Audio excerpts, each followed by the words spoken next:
Ini adalah air terjun Sipiso-Piso. Pembangunan di sebelah kanannya ini kok terlalu ambisius ya, mendekati air terjunnya sendiri, dan itu membuka peluang banyak kecelakaan. Emang terlihat di situ ada trek untuk orang turun naik dari atas ke bawah ke air terjunnya, ke dasar air terjun. Dan ini rupanya trek memang sudah dibuat sampai ke air terjunnya sendiri. Kalau kita lihat tebing-tebingnya juga ada di kejauhan sana, itu seperti ada rumah Belanda di sana.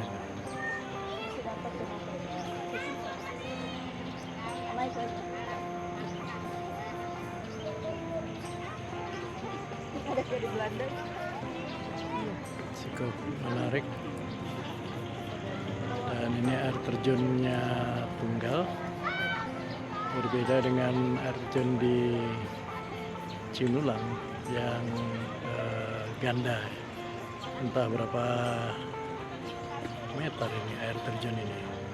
Volume atau debit airnya juga cukup besar.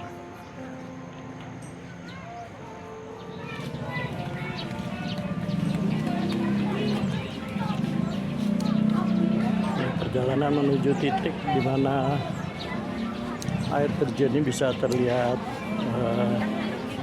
sempurna. Masuk cukup banyak pengunjungnya. Ini adalah air terjun Sipiso-Piso. Kita lihat di sebelah kanan sana.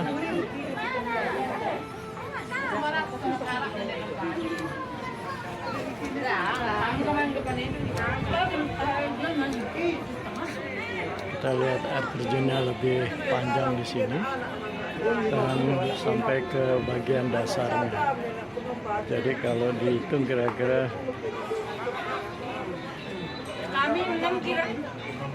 mungkin sekitar 80-90 meter tingginya.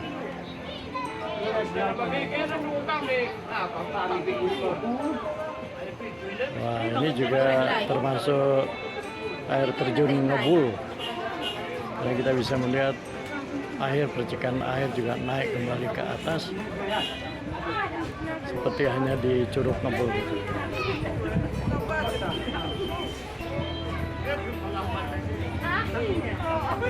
Debitnya terlihat mungkin lebih besar di sini, dan itu adalah bagian dasarnya.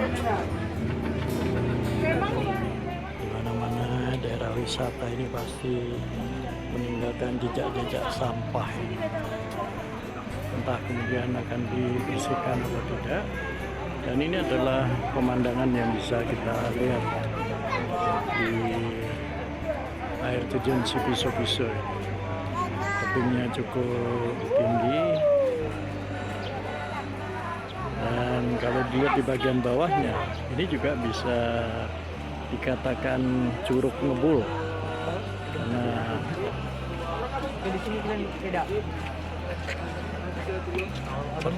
percikan air itu bisa terlihat jelas dari sini.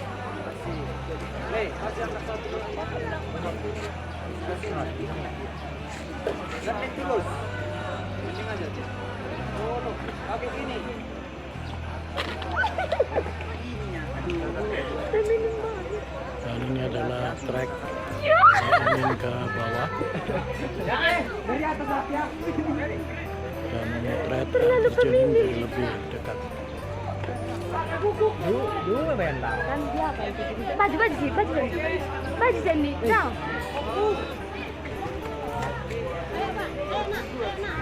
Kalau diikuti dari puncak, akan terlihat posisi air terjunnya itu terlihat. Kalau di Cinulang dan di Curug Ngebul bagian atas dari air terjunnya sendiri tidak teridentifikasi. Kalau ini bisa kita lihat bahwa daerah pertanian ini.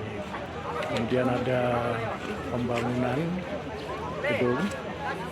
Mungkin ini juga untuk restoran atau sebangsanya.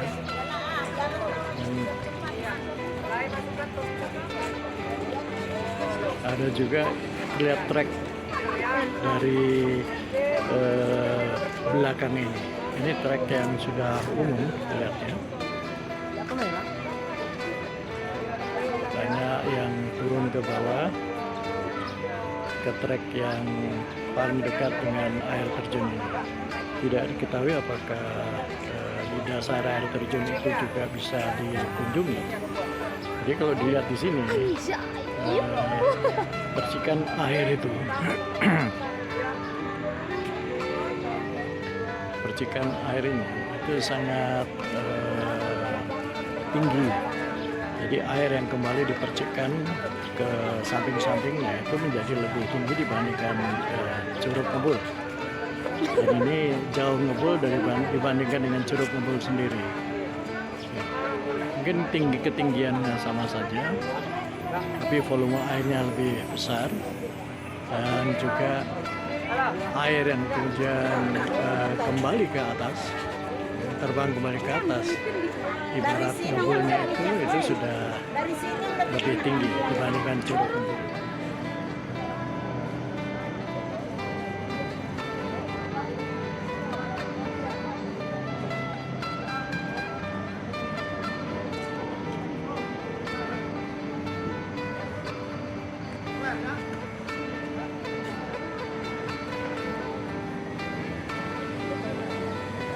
Kenapa dia nggak terlalu percaya? Hah? Nggak terlalu percaya. Di dokumen.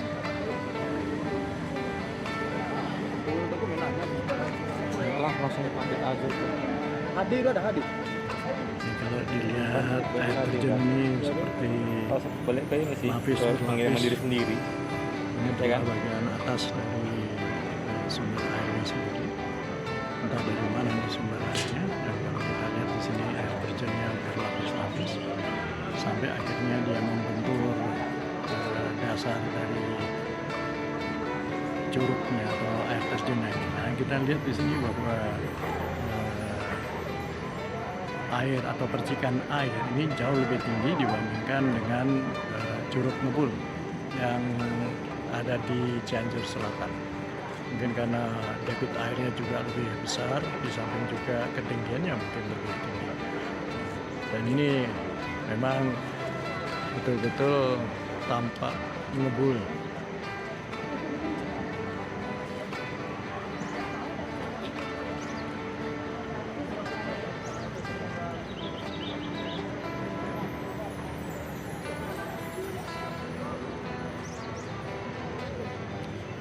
Jadi menikmati benturan air terjun ini dengan dasarnya, dan kemudian air yang mempercik ke atas lagi menjadi salah satu daya tarik memang.